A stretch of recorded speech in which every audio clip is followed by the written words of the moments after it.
Hello my dear friends, welcome to movie Hunter YouTube channel. So friends, আজকে আমি একটি বা কিরগিজস্তানের মুভি নিয়ে আলোচনা করব, যেই মুভিটির নাম হলো কিজ আলা কাসু।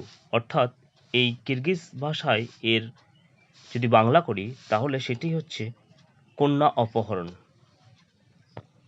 মুভিটি 2023 সালে মুক্তি পায়।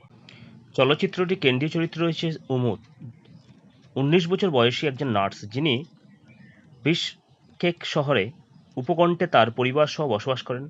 উমদ উচ্চশিক্ষায় স্বপ্ন দেখে এবং বিদেশে পড়াশোনা করতে চায়, কিন্তু একদিন কাজ থেকে ফেরার পথে তার জীবনে এক ভয়াবহ মোড় নেয়, যখন তাকে অপহরণ করে জোরপূর্বক বিবাহে বাধ্য করা হয়। এই ঘটনার মাধ্যমে চলচ্চিত্রটি সমাজের প্রচলিত এক নিষ্ঠুর প্রথার বিরুদ্ধে একটি শক্তিশালী প্রতিবাদ হিসেবে উঠে আসে। কিজদালা কাছু কিরগিজ ভাষায় কন্যা অপহরণ বোঝায়।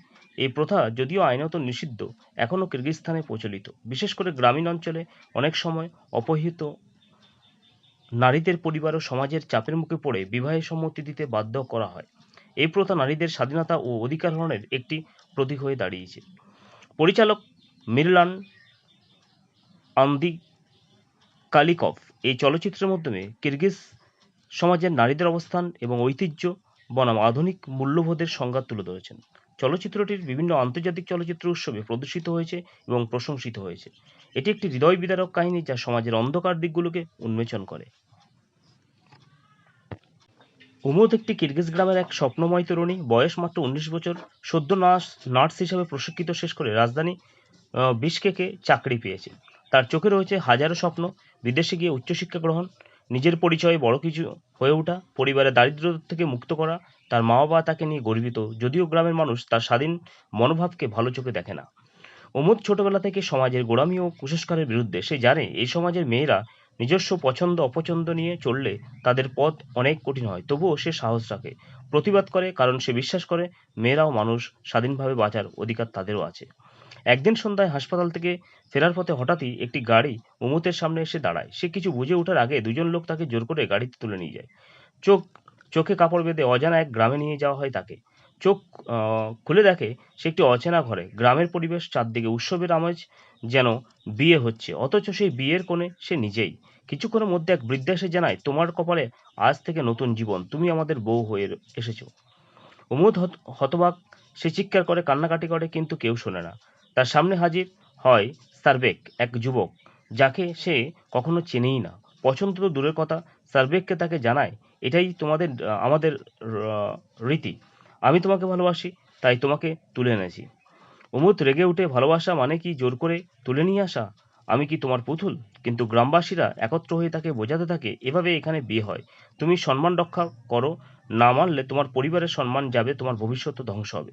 উমদ হাল ছাড়ে না। সে খাওয়া দাওয়া বন্ধ করে দেয়, কান্নায় ভেঙে পড়ে, কিন্তু পরিবারে ও তার আর যাওয়ার উপায় নেই। সে লজ্জায় ভয়ে কিছু করে না। উমদ একা, অসহায়, সমাজ প্রথা এবং একটি ভুল রীতির বিরুদ্ধে। বিয়ের অনুষ্ঠান হয়ে যায়। উমদ কাগজে সই করতে অস্বীকার করে, কিন্তু গ্রাম্য কুসংস্কার, ধর্মীয় আবরণ আর লোক দেখানো অনুষ্ঠান তাকে জোর করে বউ বানিয়ে ফেলা হয়। উমদের প্রতিদিন কাটে অশ্রু আর নিপীড়নের মধ্যে। সার্বেক প্রথমে বুঝতে পারে না তার কাজটা অন্যায়। সে ভাবে সময় এলে উমদ ঠিক মেনে নেবে, যেমন হয়তো অন্য মেয়েরা করে। কিন্তু উমদ আলাদা। সে প্রতিদিন প্রতিবাদ করে, অপমান করে, তাকে জানায়, আমি কাগজে তোমার স্ত্রী হতে পারি, মনে নয়। উমতের স্বাস্থ্য খারাপ হতে থাকে। মানসিক চাপে সে ধীরে ধীরে অবসাদে ডুবে যেতে থাকে। একদিন সুযোগ পেয়ে সে পালিয়ে যাওয়ার চেষ্টা করে, কিন্তু ধরা পড়ে যায়। সার্বেক প্রথমবার বুঝতে পারে সে যা করেছে তা ভালোবাসা নয়, বরং অপরাধ। সার্বেককে নিজের ভিতরও পরিবর্তন শুরু হয়। সে দেখে তার মা বোনরাও একসময় একই প্রথার শিকার হয়েছিল, কিন্তু তা মুখ বুজে সহ্য করেছিল। উমতি প্রথম মেয়ে যে প্রতিবাদ করেছে। সে ভাবতে শুরু করে, ভালোবাসা কি কাউকে কাঁদিয়ে পাওয়া যায়? শেষ পর্যন্ত সার্বেক সিদ্ধান্ত নেয় উমদকে মুক্তি দেবে। সে তাকে ট্রেনে তুলে দেয়, বলে, তুমি চলে যাও, তুমি যেমন চাও তেমন জীবন বেছে নাও, আমি অপরাধ করেছি, ক্ষমা চাই। উমদ প্রথমে বিশ্বাস করতে পারে না, কিন্তু ট্রেন যখন চলতে শুরু করে তার চোখে অশ্রু এবং মনে আসার আলো। বছরখানেক পর আবার উমদকে দেখি একটি আন্তর্জাতিক মেডিকেল কনফারেন্সে বক্তৃতা করতে। তার বক্তব্য, আমরা মেয়েরা মানুষ, আমাদের স্বপ্ন আছে, অধিকার আছে। প্রথা কখনোই অন্যায়ের আশ্রয় হতে পারে না। আমি নিজে সে অন্যায়ের শিকার হয়েছিলাম, কিন্তু পালিয়ে এসেছিলাম, নিজের জীবন বাঁচিয়েছিলাম। এখন আমার লড়াই অন্যদের জন্য। পুরো হলে করতালি পড়ে। উমদ মাথা তুলে হাঁটে। সে এখন কেবল একজন নার্স নয়, একজন সংগ্রামী নারীর প্রতীক হিসাবে সে কাজ করছিল। কিস আল্লাহ কাছু একটি সাহসী চলচ্চিত্র যা কিরগিজ সমাজের এক জঘন্য বাস্তবতাকে তুলে ধরে।